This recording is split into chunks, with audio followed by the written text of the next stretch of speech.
till the morning. The focus is the reality of life. The reality of life. Life is a mixture of varieties. Yes, presently given to the economic state of our nation, there are many people who do not have to eat, and there are many who has abundance and have perhaps reserved in stores. There are many people who were born into a golden home, golden spoon as we got to know. And there are many who were born into a poor family. Some were born dark, some were born fair in complexion, and some were born male and female. And then some engages as they were growing up into some tedious activities, and then some were just born into families that they didn't need to stress. Everything were rightly put in place for them to build and to grow from there. So these are the mix, the varieties of life. But majorly, before I go deep on the reality of life, first I would like to define life. Dictionary meaning says that life is existence of human, both human being and an animal, as the case is. But I would like to maybe add to what dictionary has portrayed life to be.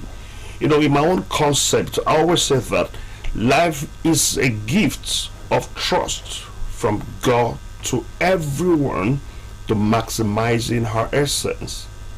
It's a gift of trust from God to everyone to maximizing her essence. Now, I don't know if you've ever sat for a day, a moment, and ruminate or try to figure out what life is all about. Just today is already here, and you get to the street, you see everybody hustling for survival. You see people running up and down. Many are in the farms as I'm talking now. Many are in their places of work, both private and public.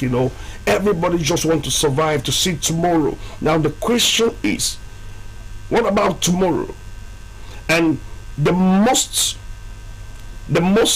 surprising thing is, many do not really figure what tomorrow is holding for them, but they are really striving for the future. Of course, it's not bad to do that, but do you know what?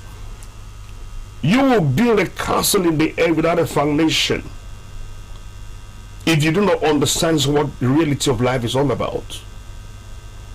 A story was told, or I read through a story the other day, and then a grandson was asking a grandfather with gray hair, a man of about 93 years old. They were just having time together. He said, "Daddy or Granddad, you've lived so old, and I love your gray hair." The man looked at him and smiled.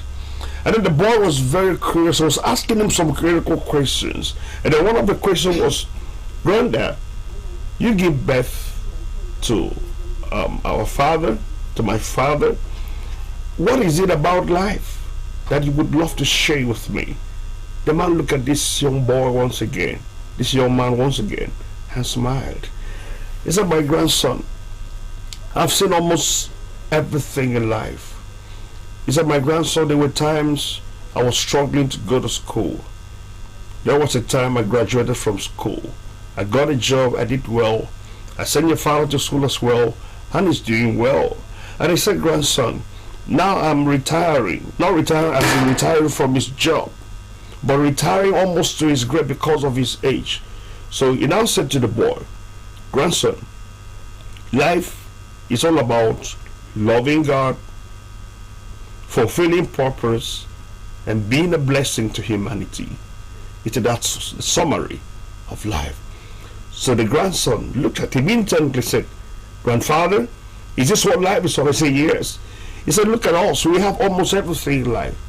He now said to him, "If I die today, grandson, none of these things will I go with, but the only thing that will speak for me is the impact that I have made to the humanity." The boy looked at him and said, "Thank you, Dad," or "Thank you, grandfather, for helping me." And then to me, when I went through the story, it wasn't far from what I've got to know or what I've been knowing.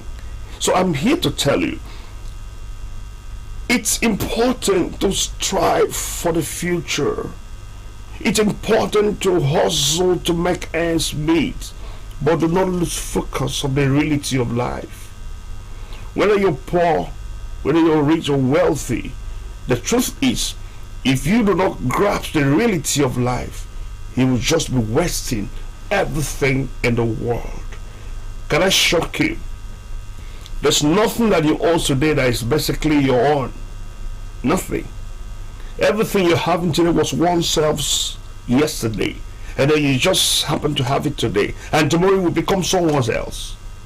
Just imagine the land you're having today. Maybe something happens to you. I've seen people that perhaps they're on the sick bay. They just want to sell off what they've had, and then immediately you sell it off, it becomes someone else. So the question is, why are we fighting? Why are we killing one another? Why is there so much hostility? Why is there so much hatred in the world when we know that everything and almost everything we own today is not ours? Why? You see the political circle, a lot of blackmail, killing, and all sort of vices growing over a thing you know is very transient, trivialities. I wish every one of us will understand the reality of life. That's just all we need to know. I was watching the commentary the other day. One of the richest men in Africa, he went somewhere to pay a tribute to a friend who just passes. He was crying. You may not know why he cried. It's not nothing about this man. You understood his financial status. You know so much about him. But today it's normal. We know how we were born. None of us know how we're going to die. There are some people, no matter how much you pray, some persons will surely die in an accident. But you said, not you. That's not you. Some will die in an air crash. Some will die in a hospital. Some will be sick. Some will be molested. All sort of things will happen. So you will not know how you will go. But the truth is, everybody someday will go. But friend, the major thing and the reality is, do you understand what life is all about? How are you living your life? Do you add value to humanity? A boy in a college, they were given an assignment some time ago. They gave a world map. They said, this is a world map. If you will be able to fix this world map after it's been torn within a stipulated minute, you'll be given an award. And then right behind the world map, there was a picture of a human. A human, full human picture was behind the world map. So they turned it and they gave it to this young man. He also fixed it at a stipulated time. The guy started, right?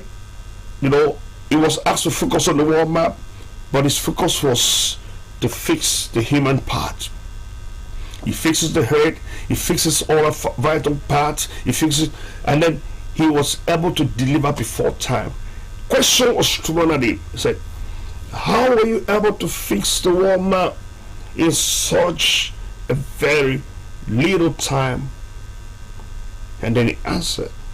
He said, I was asked to fix the world map, but what I focused on was to fix the human behind the world map. And then the conclusion was that if we can fix the man, the world will be fixed. We are living in a critical time. Look at the nation Nigeria. So huge a nation it is.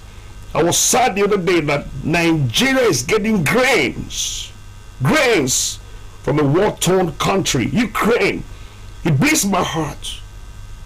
Why should it be so? These people need help. We should be giving them earth. But today they're feeding us. It's a shame to our nation. What are we doing? Let's come back home. There are so many of our leaders who hoard the things that are meant for the people. God has blessed us so much with resources. But to see one person wanting to have the wealth of a whole little government put together. So how long will you live to eat all the saints? Madam, how long will you live to eat all the saints? This is not what life is all about. If you find yourself in a certain position, God is putting you there so that you be a blessing to the next generation. What will you be remembered for? Do you know if you fix the man, the whole world is fixed? We're in a quagmire. This quagmire is never programmed by God. It is us that makes ourselves to be here in this mess. But we can also get ourselves out of this. If every one of us and leaders who found themselves in position or in a privileged position, I would say, if they are willing to do something, we'll be out of this. But my focus is, have you come to terms with the reality of life? Whether you have so much, there will come a time you will not be there. When you have little, there will still come a time you will not be there. But while you're here, let your impact be felt.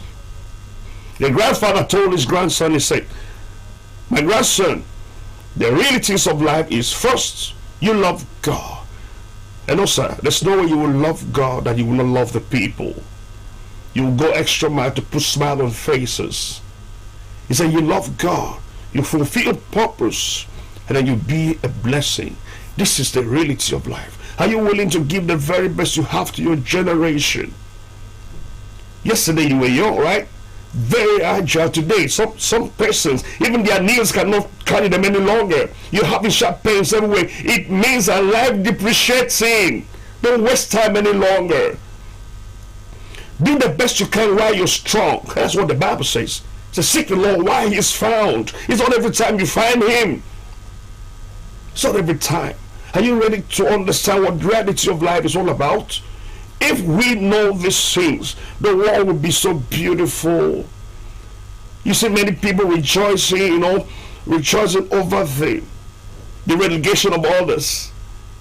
You're getting from the poor adding to the rich, and then you're finding yourself, no sir, that's not it.